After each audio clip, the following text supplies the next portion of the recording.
ABP 24 news से मैं गीता। जहां एक तरफ कोरोना वायरस की दूसरी लहर पूरे देश में अपने पैर पसार चुकी है, जिससे मरने वालों की तादाद ऐसी हो गई है कि कब्रिस्तान और शमशान घाट में जगह नहीं मिल रही है। शव को जलाने के लिए, दफनाने के लिए लोगों को 2 घंटे का इंतजार करना पड़ रहा है। अस्पतालों में मरीजों को बेड नहीं मिल रहे हैं और ऑक्सीजन की कमी हो गई है।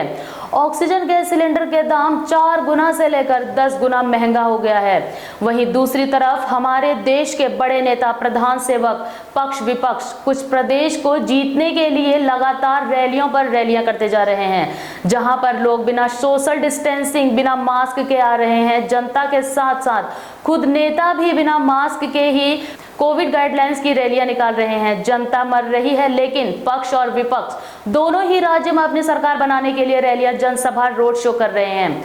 अगर हम धार्मिक आस्था की बात करें तो 4 साल में एक बार महाकुंभ मनाया जाता है, जिससे हमारे देश के साधु संत और जनता स्नान करने के लिए आते हैं।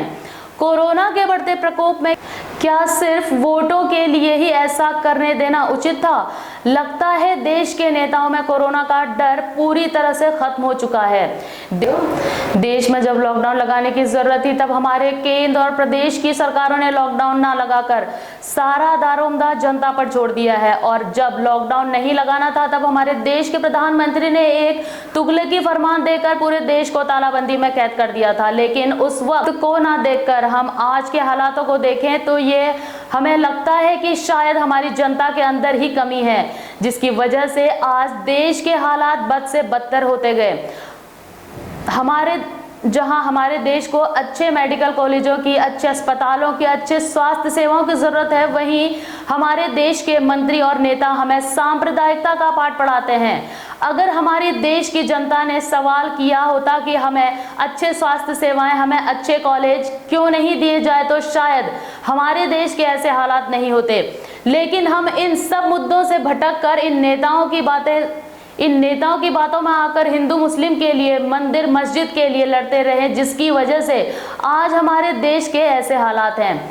लेकिन इन सबसे ऊपर अगर देखा जाए तो हम सलाम करते हैं उन स्वास्थ्य कर्मियों की, उन डॉक्टर की, जो इस महामारी में भी अपने परिवार को छोड़कर अपना मानव धर्म निभा रहे हैं, अपनी जान को हथेली पर रखकर ऐसे भयानक महामारी में भी मरीजों का इलाज करने में लगे हुए हैं। बहुत से हमारे स्वास्थ्य कर्मी, डॉक्टर अधिकारी, नगर निगम कर्मचारी इसी महामारी में दुनिया से चले गए हैं। फिर भी हमारे देश के नेताओं को अच्छी स्वास्थ्य सेवाओं पर ध्यान नहीं जाता है। जब पिछले साल इस महामारी ने अपना भयानक रूप लिया था, तो सारे देश के नेता, मंत्री, पक्ष विपक्ष सब मैदान में आ गए थे। उन्होंने स्वास्थ्य सेवाओं के लिए तंज कसना शुरू कर दिए थे। अस्पताल बनाने की बातें आ गई थी। धीरे धीरे हालात सुधरते गए और ये सब बातें सिर्फ जुमलेबाजी और कामकाजी खानापूर्ति होकर रह गए। लेकिन जब हालात दोबारा खराब हुए तो वही नेताओं ने एक दूसरे के ऊपर पलटवार करना शुरू कर दिया। फिर से अस्पताल बनना शुरू हो गए, फिर से स्वास्थ्य सेवाओं पर बात होने लगी। लेकिन आखिर ये कब तक हम ऐसे ही महामारी की तैयारी करेंगे? क्या आपदा के बाद भी आने वाली आपदा के लिए कोई तैयारी की जाएगी? क्या हमारे देश में हमेशा ऐसे ही चलेगा कि आपदा में अवसर ढूंढा जाए? क्योंकि जब हालात खराब होते हैं तब उन्हें जनता की दुश्वारियां छुपानी पड़ती हैं। ये छुपन छुपाई का गेम कब तक चलेगा?